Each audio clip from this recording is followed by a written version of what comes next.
The Arctic is a realm of secrets. Some are buried deep beneath layers of ancient ice locked away for millennia. Others, however, are still trying to reach us. They're still transmitting. Our story begins in 1956. A Soviet scientific expedition, codenamed Project Icarus, set out to explore the desolate region near the Kara Sea. The team consisted of 9 brilliant researchers and a seasoned supply pilot. Their mission was to study Arctic weather patterns using a powerful shortwave transmitter. But during a sudden, ferocious whiteout blizzard, they vanished. 9 researchers, a pilot, their equipment, and that shortwave transmitter, all swallowed by the storm without a trace. Weeks turned into a month. The official search was about to be called off when something strange happened. A remote Norwegian weather station, hundreds of kilometers away, picked up a faint, ghostly signal.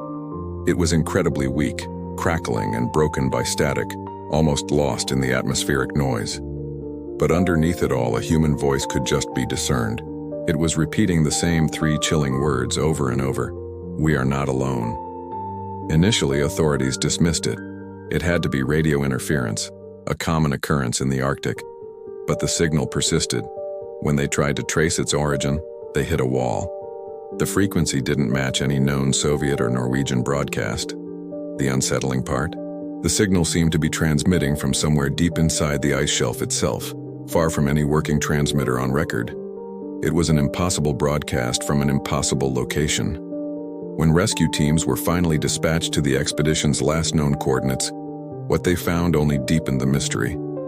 The camp was half buried in fresh snow, a frozen tableau of an event cut short.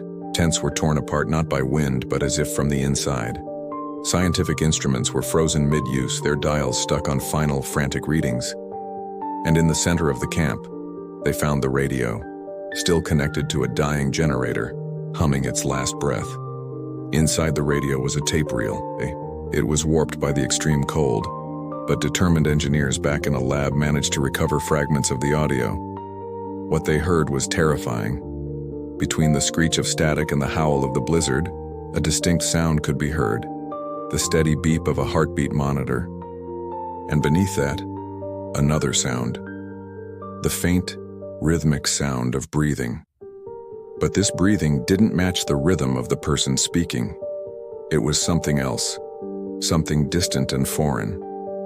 The final transmission, the part they managed to salvage, lasted exactly 4 minutes and 12 seconds. Right at the end, something inexplicable happens. The voice changes. The tone becomes different, slower, and it begins whispering the same words but in reverse. It was garbled, but when the engineers played the recording backward, the reversed whisper formed one terrifyingly clear sentence. "They found us first." Immediately after that sentence, the frequency went dead. The signal vanished completely. To this day, the fate of Project Icarus remains one of the Arctic's greatest unsolved mysteries. But the story doesn't end there.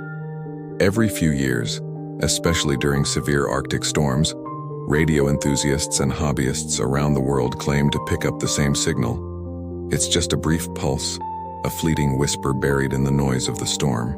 But they say if you tune your radio just right, and if you listen very, very closely, you might still hear it. The faint, frozen breath of those who were lost. This is Untold Stories, where we believe the past never truly stays buried. Thank you for joining us on this journey into the unknown. If you found this story as fascinating as we did, please hit that like button, subscribe to our channel, and ring the notification bell so you never miss another mystery. We'll see you next time.